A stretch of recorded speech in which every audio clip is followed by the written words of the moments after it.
पूज्य गुरुवर जी ने कहा है कि समाज में परिवर्तन तो आकर ही रहेगा। जैसे आपने देखा 1857 की जब क्रांति में एक चिंगारी जली, जहां रानी लक्ष्मीबाई, मंगल पांडे जैसे हजारों स्वतंत्रता सेनानियों ने एक चिंगारी जलाई और उस चिंगारी को जलते हुए 250 साल हो गए।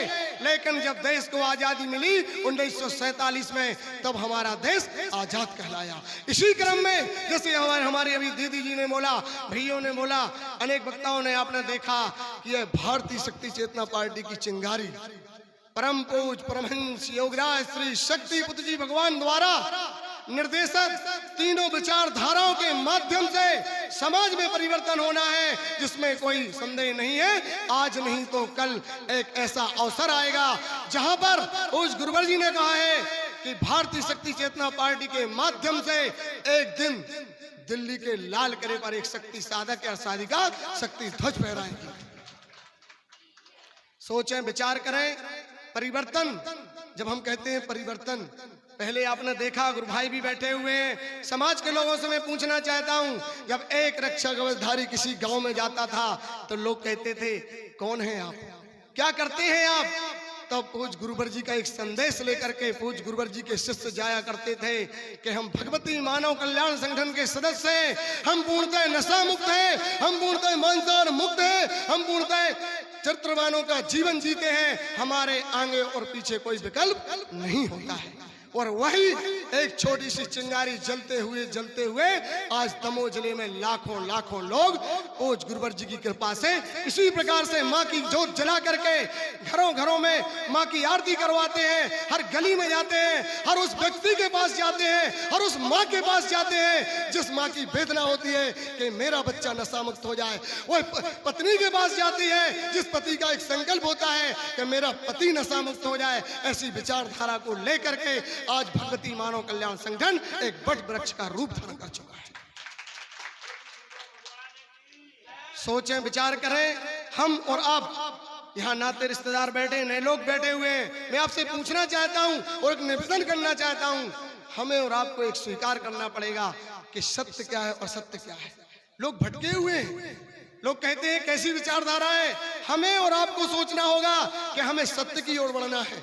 हमारे अंदर बैठा हुआ सुपर कंप्यूटर, हमारी आत्मा, हमारे प्राण चीख करके कहते हैं, अगर हम एक कदम रखते हैं और वह कदम अगर गलत होता है तो हमारी आत्मा कहता है भैया यह कदम ना रखें। सोचे, विचार करें। हमें कहीं भटकने की जरूरत नहीं है। जिस प्रकार से हिरण आपने देखा होगा, जंगलों में जो हिरण रहता है उसकी नाभि में कस्तूरी रहती है, लेकिन वह चरता हुआ विचलित करते हुए पूरे जंगल में ढूंढता रहता है, लेकिन उसको पता नहीं रहता कि मेरी ही नाभि में केसर विराजमान है। ऐसी प्रकार से मानव जब गलत कर्म करता है तो उसका सुपर कंप्यूटर चीख करके कहता है कि यह गलत कर्म ना करो, यह कदम आगे मत रखो, लेकिन लोग उसको स्वीकार नहीं करते।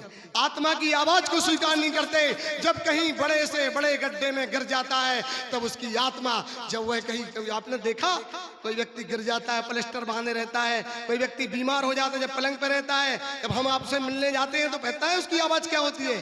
भैया अच्छे कर्म करना, भैया गलत नहीं करना।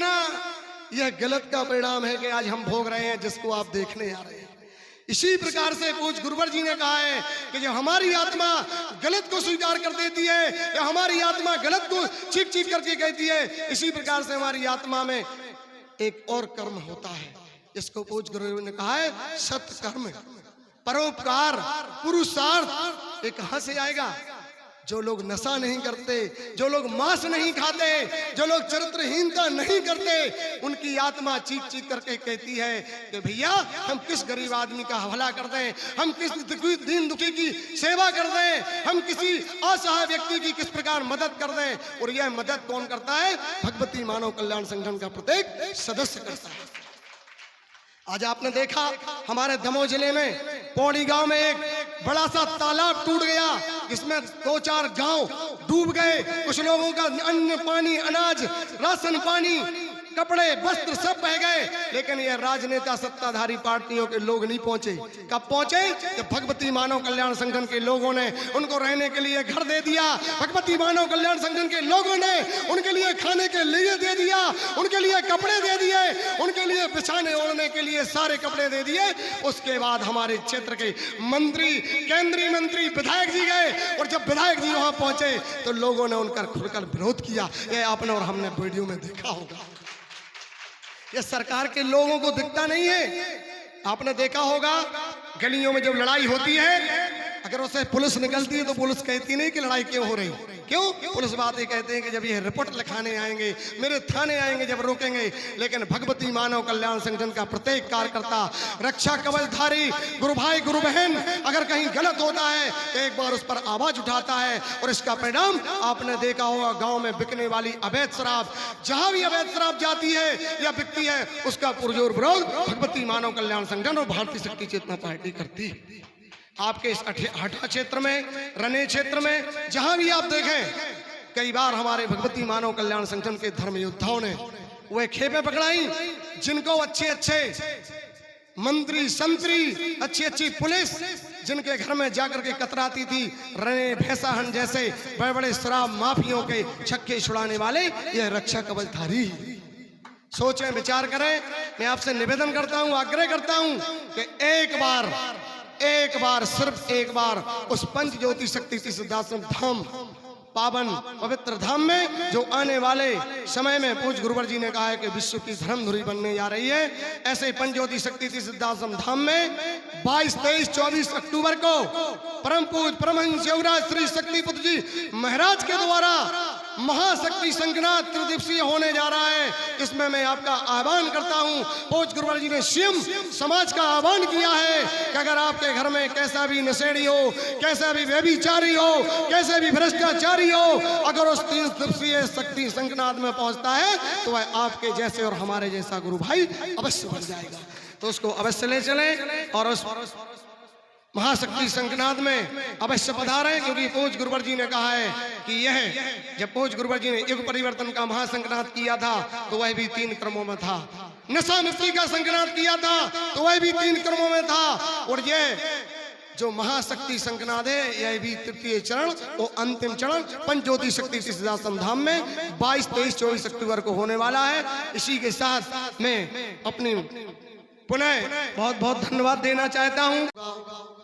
अनेकों जगह अनेक अनुष्ठान हो रहे हैं, कहीं शंकर जी बनाए जा रहे हैं, विसर्जित किए जा रहे हैं। उसी क्रम में कितना अति सौभाग्यशाली क्षण कि यह मकान के उद्घाटन में, गृह प्रवेश में माँ की 24 घंटे तक जोत जला करके माँ की साधना आराधना की गई।